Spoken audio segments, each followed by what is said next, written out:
It's January 27th, 2020. We're closing out the month with some brand new board game releases that you don't want to miss.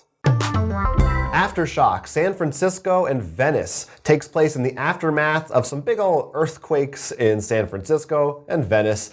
Players are trying to take control and get influence in different areas of the board to get more points than anyone else via controlling where certain aftershocks go, how they handle them, building bridges to different areas, etc. This one is co-designed by Alan R. Moon of Ticket to Ride fame, someone you may want to look at least for that reason. Agricola has a brand new release, the Corbarius deck.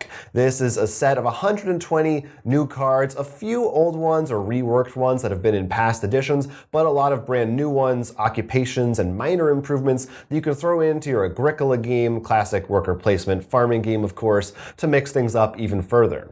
Batman the Animated Series Gotham City Under Siege has a new expansion called Masterminds and Mayhem.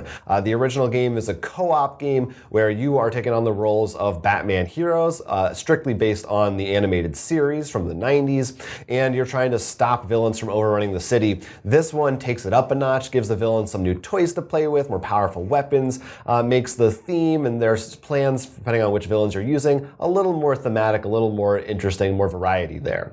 The Expanse role-playing game has a new entry. It's called Abzu's Bounty. This is the sci-fi series, actually based on the books, but there was a TV show, of course, as well. This one is based on some of the earlier books. It's a large 6-part campaign that you can go through all at once, or you can pick and choose different sections and throw them in as you like. You're going to be hopping around to new planets and moons, all kinds of crazy spacefaring adventures.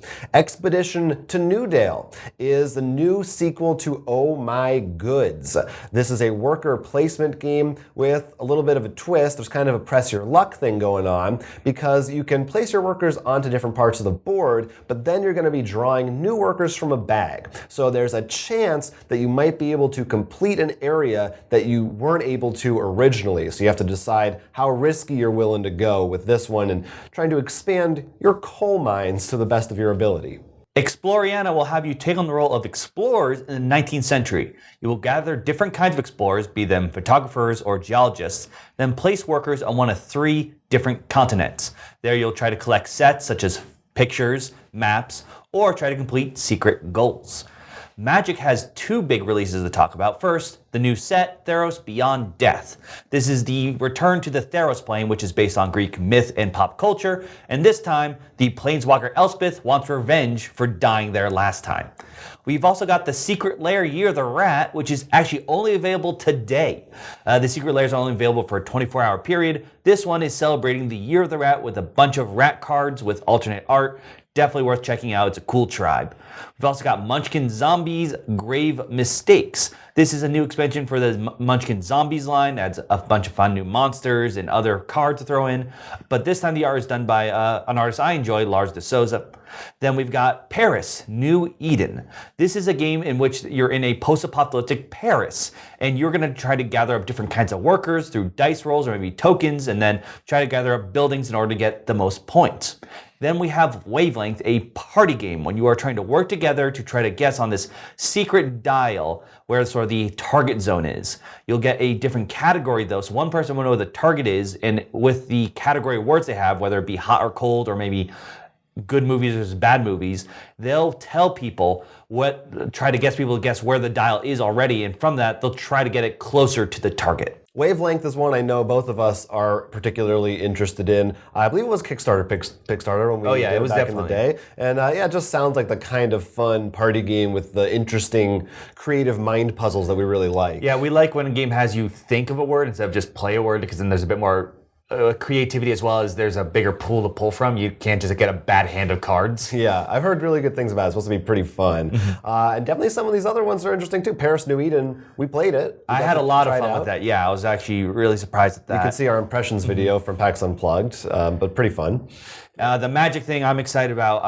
I always love anything that the Chinese New Year stuff to celebrate, because I just think it always comes with fun artwork. In particular, this one comes with cards from Kamigawa, which is a set they said they never returned to because it did not sell well. It was their Japanese set, and they went a bit too much into mythology, which is why Theros was their fix. That's why I added pop culture. For example, the Kraken isn't Greek, but they put it in there because people think of it with release the Kraken. Right. So they realized they need to focus more on the pop culture, like what people see as Greek in terms of like the nitty gritty Greek. You want what you expect, even if it's not actually correct. Yeah, the Aftershock has also had quite a journey. I remember, they had to change the name. Yeah, and that was there was a little bit of a Kickstarter kerfuffle when that happened. bit of a shakeup, if you will. A bit of a shakeup, but it sounds kind of interesting. Sounds worth. Same with there's some interesting the more Euro titles like Expedition to Newdale. I think a lot of people will be looking at that one. That's also a campaign game, by the way. You can play through multiple chapters in order. Then you can go back and play just one if you liked that gameplay of it. That makes sense. So that's kind of a cool thing to do. So not a ton of releases this week, but I think there's some solid ones, some good picks. And like I said, that secret lair is only available now when we're releasing the video, not recording.